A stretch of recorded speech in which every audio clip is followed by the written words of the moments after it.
Hello friends, स्वागत है आपका अगस्त क्लासेस में। मैं शालू रानी। हमने परावर्तन और अपवर्तन कंप्लीट कर लिया था। आज हम दर्पण करेंगे।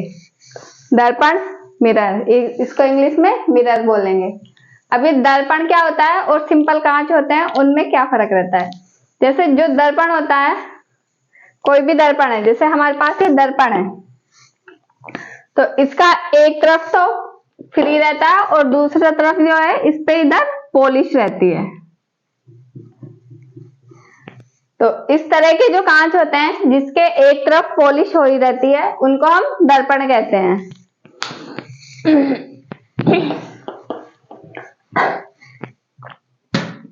तो ये दर्पण भी अलग अलग टाइप के होते हैं। जैसे आपने देखा होगा कई बार, कहीं जैसे घूमने की जगह होती है, वहां पे अलग अलग तरह के कांच लगे हुए होते हैं। एक मतलब एक ऐसा स्पेस बनाया जाता है जहाँ पे अलग अलग तरह के कांच रखे रहते हैं।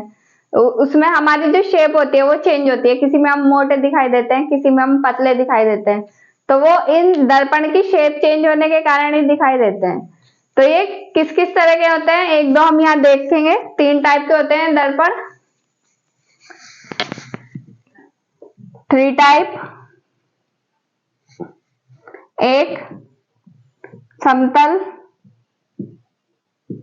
दर्पण, 2 उत्तल दर्पण,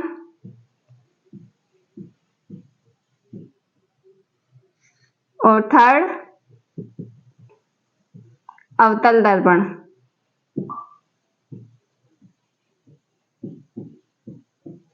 ये 3 तरह के होते हैं दर्पण, समतल दर्पण, उत्तल दर्पण और अवतल दर्पण। फिर इनका ऐसा भी होता है कि एक ही कांच में समतल और उत्तल और अवतल 2 मिला दें, या समतल और उत्तल मिला दें, समतल या अवतल मिला दें, इस तरह से कर दें। तो ये इस तरह के भी फिर अलग अलग हो जाते हैं। तो मेन तो ये 3 टाइप के होते हैं, समतल, उत्तल और अवतल। तो इनको देखते हैं। जो समतल दर्पण रहता है वो बिल्कुल ऐसे सीधा रहता है और इसके एक तरफ पॉलिश हुई रहती है। ये समतल दर्पण होता है, समतल दर्पण। इसको इंग्लिश में बोलेंगे प्लेन मिरर। समतल दर्पण सीधा रहता है और इसके एक तरफ पॉलिश हुई रहती है। और सेकंड है हमारे पास उत्तल दर्पण। उत्तल दर्पण में क्या होता है, ये इसमें थोड़ा सा कर्व रहता है। अब वो कर्व अंदर की तरफ रहेगा या बाहर की तरफ, उसको देखते हैं। जैसे ये हमने एक दर्पण लिया, इसमें कर्व बनाया, इस तरह का कर्व रहता है। अब जो उत्तल दर्पण रहता है उसमें तो ऊपर की तरफ उभरा हुआ रहता है, ये मतलब इधर उभराया और इधर पॉलिश हुई रहेगी। उत्तल दर्पण में ऐसा होता है कि ये आगे की तरफ निकला हुआ रहता है, थोड़ा सा उभरा रहता है। तो ये उत्तल दर्पण है, उत्तल दर्पण। कॉन्वेक्स मिरर, इसको इंग्लिश में कॉन्वेक्स मिरर बोलते हैं। ये उत्तल दर्पण हो गया। अब 3rd है हमारे पास अवतल दर्पण। अवतल दर्पण में क्या होता है, ये तो बाहर की तरफ उभरा हुआ है, अवतल इसका बिल्कुल अपोजिट होगा, वो अंदर की तरफ थोड़ा सा दबा हुआ होता है। जैसे ये प्लेन है, अगर हम इसको अंदर की तरफ दबा दें तो ये इधर को आएगा थोड़ा सा। तो अवतल में यही होता है। अगर हम प्लेन बनाते हैं तो ऐसे बनेगा, और हम इसको इधर की तरफ दबाएंगे अंदर की तरफ तो ये कुछ ऐसे हो जाएगा अंदर की तरफ, ये यहां से हट जाएगा, तो ये अंदर की तरफ दब जाता है। इसके इस वाले पार्ट पे पॉलिश होगी। अवतल दर्पण, इसको इंग्लिश में बोलते हैं कॉनकेव मिरर। तो ये हमारे पास 3 प्रकार के दर्पण होते हैं, समतल दर्पण, उत्तल दर्पण और अवतल दर्पण। समतल दर्पण बिल्कुल सीधा होता है, समतल मतलब सीधा, प्लेन, बिल्कुल सीधा समतल दर्पण को प्लेन मिरर बोलते हैं क्योंकि ये बिल्कुल प्लेन होता है। उत्तल दर्पण बाहर की तरफ उभरा हुआ होगा थोड़ा सा, इसको इंग्लिश में कॉन्वेक्स मिरर बोलते हैं। अवतल दर्पण अंदर की तरफ दबा हुआ होता है, इसको कॉनकेव मिरर बोलेंगे इंग्लिश में। अब इसको हम, जैसे ये प्लेन है, ये तो हम आराम से याद कर सकते हैं, लेकिन इन दोनों में हमेशा कंफ्यूजन होता है, तो इसकी एक ट्रिक है, थोड़ा सा हम उससे याद कर सकते हैं। जैसे ये बाहर की तरफ इधर की तरफ उभर रहा है, तो ये यहाँ से बीच में से मोटा हो रहा है, मतलब इसका ये वाला पार्ट बढ़ रहा है। अब हम इसको देखें, लिखा हुआ उत्तल में भी ये दो बीच में तैयार है, तो ये वाला पार्ट मतलब इसका मोटा हो गया, भारी हो गया, उस तरह से हम इसको जोड़ सकते हैं कि ये पार्ट इसका उभर रहा है और ये वाला बीच वाला पार्ट भी इसका भारी है, मतलब दो तैयार हैं तो भारी हो गया वो। तो इस तरह से हम इसको याद कर सकते हैं आसानी से, और ये वाला याद हो जाता है तो ये आराम से याद हो जाएगा। अब हम इसके कुछ और पॉइंट है उनको समझते हैं आगे।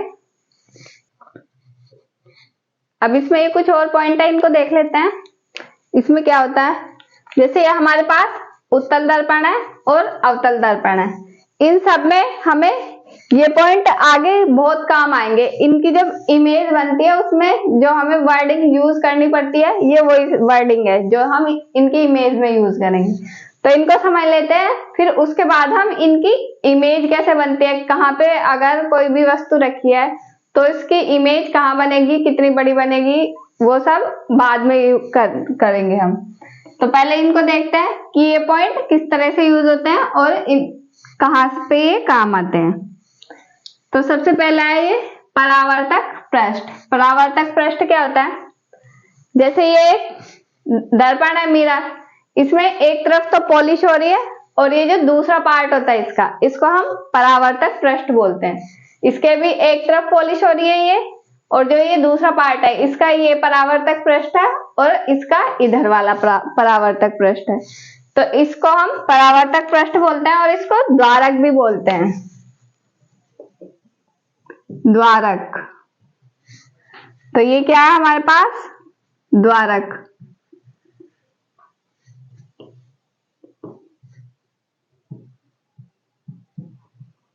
ये सारी वर्डिंग जब इनकी इमेज बनेगी, मिरर इमेज देखते हैं हम, तो उसमें काम आती है। सेकंड है ये वक्रता केंद्र। वक्रता केंद्र क्या होता है, जैसे कि ये हमारे पास एक कांच का टुकड़ा है, हम इसको ऐसे मान लेते हैं ये एक हमारे पास कांच का टुकड़ा है। अब क्योंकि ये कर्व है तो हम इसको ऐसे भी मान सकते हैं कि ये एक वृत्त का पार्ट है, ये कर्व है, एक वृत्त का पार्ट है। तो जिस वृत्त का पार्ट है ये, उसकी जो त्रिज्या होती है उसको हम वक्रता केंद्र कहते हैं। अगर जैसे हम यहाँ पे इसको प्रकार रखे गोला बनाए, तो जो भी इसकी त्रिज्या होगी वो इसकी वक्रता केंद्र होगा, मतलब जहां से वो बनेगा गोला। ये जो गोला बनेगा, मान लो हमने यहाँ से बनाया, इस पॉइंट से रख के हमने इस प्रकार से पूरा गोला कंप्लीट कर दिया, तो इसका जो ये पॉइंट होगा ये वक्रता केंद्र होगा। तो इसका वक्रता केंद्र इधर आएगा, जैसे हम ये एक लाइन बना लेते हैं अभी यहाँ, इसका वक्रता केंद्र इधर आएगा और उसका इधर आएगा, इस वाले का। इसको हम यहाँ से बनाएंगे तो इसका इधर आएगा। इनको थोड़ा दूर दूर बना देते हैं।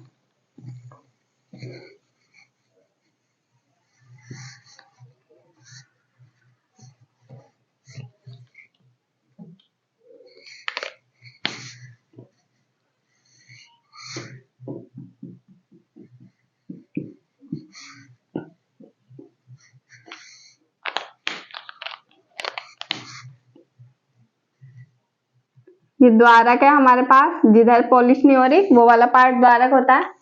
सेकंड वक्रता केंद्र है। वक्रता केंद्र मतलब जहां से ये गोला कंप्लीट होएगा, जो सा वो केंद्र बिंदु होगा, इस गोले का केंद्र बिंदु जो होगा वही वक्रता केंद्र होगा। तो हम इधर का ही इसका केंद्र आएगा, यहाँ पे वक्रता केंद्र, इसको हम सी से रिप्रेजेंट करते हैं, वक्रता केंद्र सी, इसको हम यहाँ लिख देंगे सी। ऐसे ही इसका बनेगा, इसमें हम ये लाइन लेंगे और मान लिया हमने यहाँ से ये हमारे पास गोला कंप्लीट होगा, इसका मतलब ये इसका केंद्र होगा, ये इसका वक्रता केंद्र होगा। वक्रता केंद्र C। थर्ड है ध्रुव। ध्रुव क्या होता है? हमारे पास जो ये दर्पण है, ये भी दर्पण है इधर और ये वाला भी दर्पण है। इसका जो सबसे बीच वाला पार्ट होगा, इसका बीच वाला पार्ट आधा इधर कर लेंगे आधा इधर, इसका बीच वाला पार्ट जो होगा वो होगा ध्रुव। मान लिया इसका बीच वाला पार्ट यहाँ पे आ रहा है, ये हमने लाइन बनाई, और इसका बीच वाला पार्ट यहाँ आएगा, तो इसको हम ध्रुव बोलेंगे। ध्रुव को हम P से रिप्रेजेंट करते हैं, P, ध्रुव P। अब नेक्स्ट है ये मुख्य अक्ष। मुख्य अक्ष क्या होगा? जो हमारे पास ये है वक्रता केंद्र और ध्रुव। वक्रता केंद्र और ध्रुव इन दोनों को मिलाते हुए हम एक सीधी लाइन बनाएंगे। जो सीधी लाइन होगी वो ही मुख्य अक्ष होती है। इसमें भी यहाँ पे ये है वक्रता केंद्र और ये ध्रुव, इसको हमने मिलाया, ये सीधी लाइन आई, यही मुख्य अक्ष है। तो ये क्या है? मुख्य अक्ष। इसको इधर लिख देते हैं, मुख्य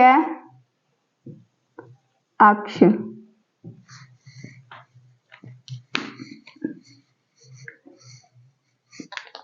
ये दोनों हो गए मुख्य अक्ष, इसका भी और इसका भी। ये इसको वक्रता केंद्र और ध्रुव को मिलाने वाली रेखा मुख्य अक्ष कहलाती है। इसको भी जोड़ा हमने तो ये मुख्य अक्ष होगी इसकी।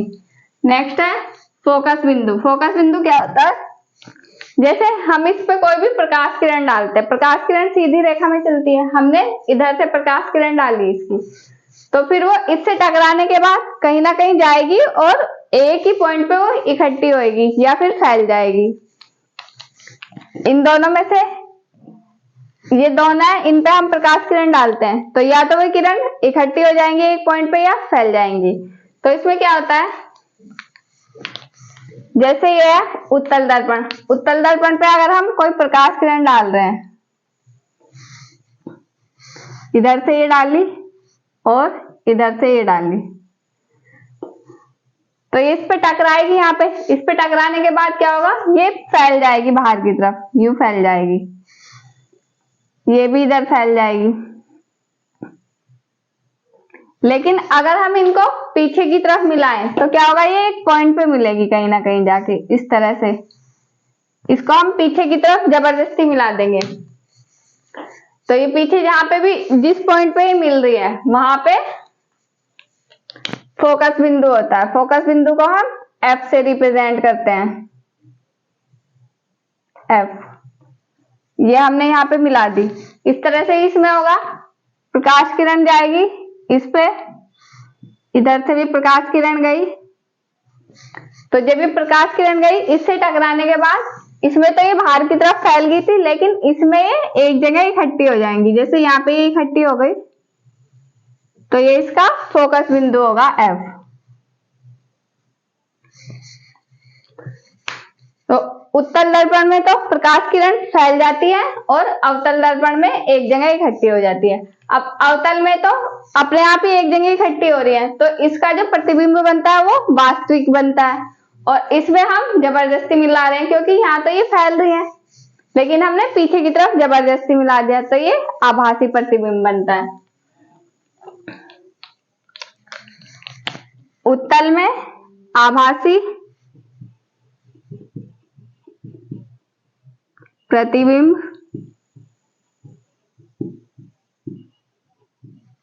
और अवतल में वास्तविक प्रतिबिंब।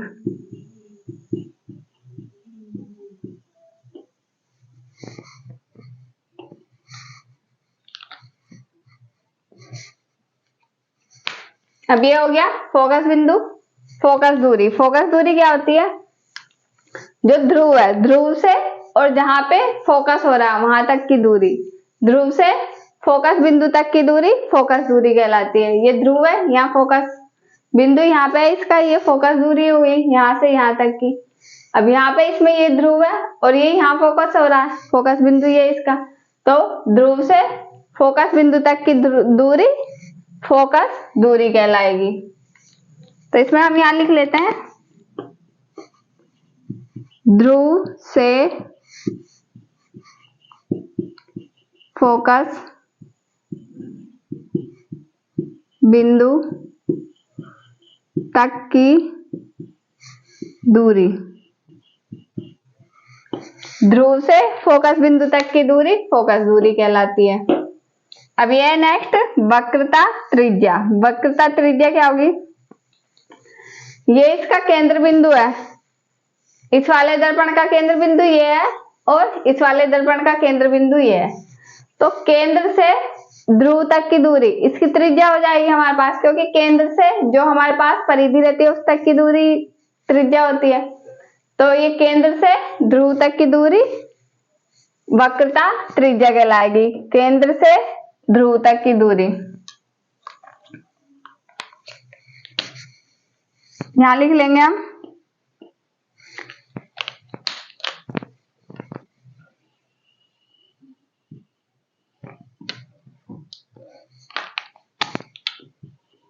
वक्रता त्रिज्या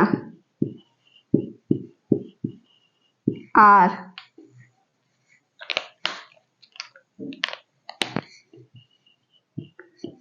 केंद्र से ध्रुव तक की दूरी,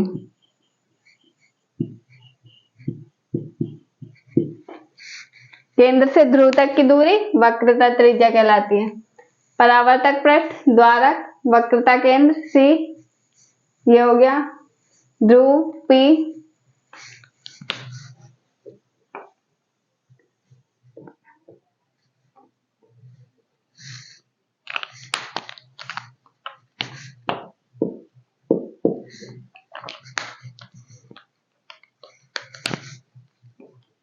दर्पण का मध्य बिंदु, जब ध्रुव P होता है वो दर्पण का मध्य बिंदु होता है। मुख्य अक्ष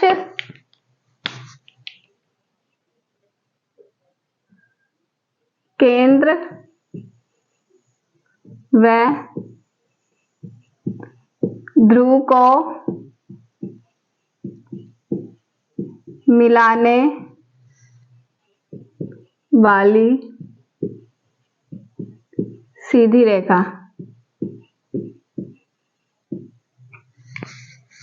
तो ये मेन पॉइंट है, ये लिखे हैं हमने, फिर ये आगे की लैंग्वेज में हम यूज करेंगे। इनको दोबारा से देख लेते हैं।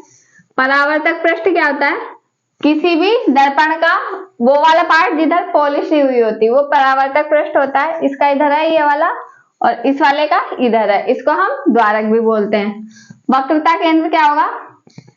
जिस गोले का वो पार्ट होता है उसका जो केंद्र होता है वो वक्रता केंद्र होता है। जैसे कि ये वाला किसी गोले का पार्ट है, ये हम अगर प्रकार रख के इसको गोले को कंप्लीट करें, जहां से वो बन रहा है, जिस पॉइंट से वो पूरा गोला कंप्लीट हो रहा उसको हम वक्रता केंद्र कहेंगे। ये वाला इस पॉइंट से हो रहा है तो ये वक्रता केंद्र C, ये वाला इससे हो रहा है तो ये वाला वक्रता केंद्र C।